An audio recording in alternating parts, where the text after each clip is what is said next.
You know, when you start breaking down some of the idiosyncrasies between like Xbox and PlayStation, you want to kind of break down exactly the differences between the two. And sometimes those differences are why maybe you would pick one up over the other. And I think that's very valid and a valid thing to do. Now, I do always suggest that kind of people, honestly, realistically, buy the one that is going to be most suited for them. And I hope that people buy all of them. You know, it makes the most sense to buy all the consoles and try to do things that way. But I completely understand why not everybody can do that.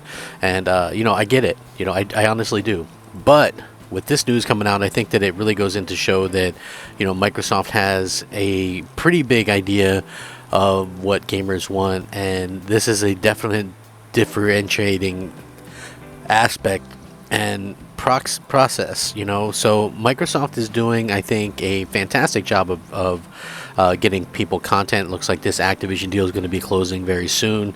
Yeah, maybe it didn't close as soon as we probably figured it would because the date actually kind of came and went or whatever, but we're still seeing things kind of happen here, so I think that's good news. And I did want to get into this because I thought this was like some incredible stuff, and it's stuff that I was able to sort of test myself, so I'm very excited by that sort of prospect, so I want to get into it. So, you know, backwards compatibility was a big deal when it was announced for Xbox, right? Xbox One, backwards compatibility, people kind of lost their minds a bit. You know, it was a big deal because it wasn't really supposed to be possible, but Microsoft was able to accomplish that. Now, there's been some obvious things that kind of come in with that, obviously with the licenses agreements and things like that, simply because of the way they handle the backwards compatibility. So not everything was going to be straight up backwards compatible, just like, you know, it's not the same thing as Xbox One and Xbox Series X, how everything is pretty much backwards compatible. We're in a different type of situation here because of the emulation. But still, you know, it was very cool that they did this. And one of the big things that went backwards compatible was the Call of Duty games, which led to a huge influx of people playing them. And I admit, you know, like I love Call of Duty, but I have to also admit that Call of Duty is a game that was, to me, really peaked back in the day. You know, I think Call of Duty 4, Modern Warfare, Call of Duty Modern Warfare 2, Modern Warfare 3, Black Ops 2. These were when the games really kind of peaked, in my opinion. And these games are still good and they hold up great. The problem was there was a lot of issues with the servers. There was a lot of hacks and things like that. Now Microsoft, apparently this is down to Microsoft, but the Xbox 360 versions of these games have been fixed. We caught wind that the folks over at Activision and other various Call of Duty studios have made some positive changes to the old Xbox 360 games that were running online. So naturally, a lot of people went back to check and see. And now there's like a huge amount of people playing these games, a huge like thousands and thousands of people. I went in, like, I was able to find a game quicker on this than most new games, right? It was so cool to see that. As it turned out, online matchmaking has improved. Obviously, I've played Modern Warfare 2, I've played Black Ops, I've played Call of Duty 4, Modern Warfare. The changes appear to have brought an influx of players back to the classic Call of Duty games. As posted by the Call of Duty focused outlet Charlie Intel, player numbers for various Call of Duty games are now in the thousands. Fan favorite Black Ops 2 seems to have benefited the most from the server updates, but other titles are looking pretty healthy right now. Black Ops 2 has over 15,000 players on Xbox 360 with matchmaking again. Modern Warfare 3 on Xbox 360 had over 7,000 players active on matchmaking. You have to mention that the above numbers might not be 100% accurate because some of the Call of Duty games have broken game player counts, but online matchmaking on the classic Call of Duty 360 titles does appear to be surprisingly populated, and matches are found very, very quickly, and like the ones that I've tested anyway as well. So some Xbox fans have been reveling in the nostalgia as well, particularly revisiting Modern Warfare 3, you know, which again, we're going to see a successor to that this year, it looks like. So it's good to see that the Call of Duty classics in a much better state than they have been in recent years. And, you know, again, at some point these games will probably all get put into Game Pass, which I think will be pretty damn cool because, you know, obviously Game Pass is, you know, a great value and things like that.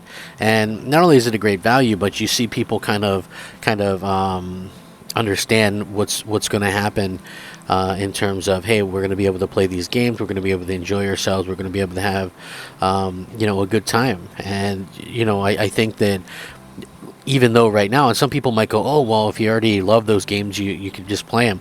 Like, here's the thing, some of these games, like to buy digitally, even like say Black Ops 2, I think that game's still $40 unless it's on sale sometimes, right? So yeah, it makes sense. Like, and you think, oh well, I can just get this version or I'll get that version. Like for me, I happen to own all the Call of Duties, so it's not really a big deal. Like, some of them I own physically, some of them I own digitally, some of them both.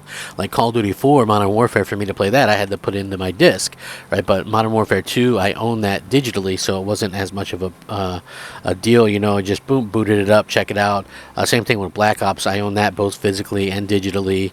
So, listen, we'll see what happens, but this is really cool to see that there's been this huge influx.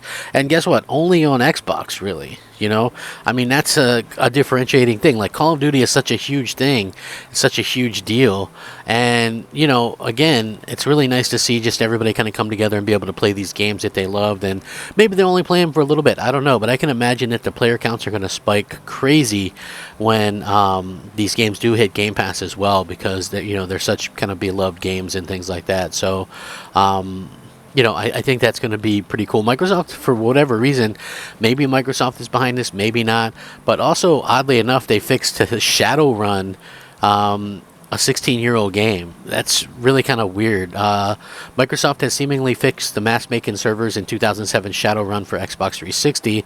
The game servers, for which were never officially taken down, was seemingly taken offline thanks to a fix to Xbox Live, which fixed older Call of Duty titles. Following this, matchmaking for the title would no longer work. This leads some members of the Shadowrun Discord to reach out to Microsoft, who seemingly fixed a problem. It kind of actually works better than it has ever worked in the history of the game being up, according to people. The game, which was released in 2007, has recently spawned a Discord community of over 2,000 members in hopes of resurrecting the early Xbox 360 game. Shadowrun is a first-person shooter developed by FASA Interactive and published by Microsoft Game Studios. It received pretty mid reviews when it was released in 2007, with the Xbox 360 version earning a 66 on Metacritic. While it's unclear what was fixed in the Xbox Live in order to better support the backward-compatible Call of Duty titles, these older Call of Duty titles have a huge problem with hacking and lobbies that can get an account banned from Xbox Live. There were some speculation ahead of the addition of the backwards compatibility program that measures were taken to stop players from ever being matched into these lobbies, but it's not clear exactly kind of what came to pass with this. So, we'll see what happens long term. I don't know, but this is pretty cool stuff to see. It's exciting as far as I can tell, and it's nice to see people genuinely excited about Xbox and the direction that Xbox is going in, and I hope to they continue that for a long time to come. Let me know what you guys think. Rack 'em up. Crap Gamer out.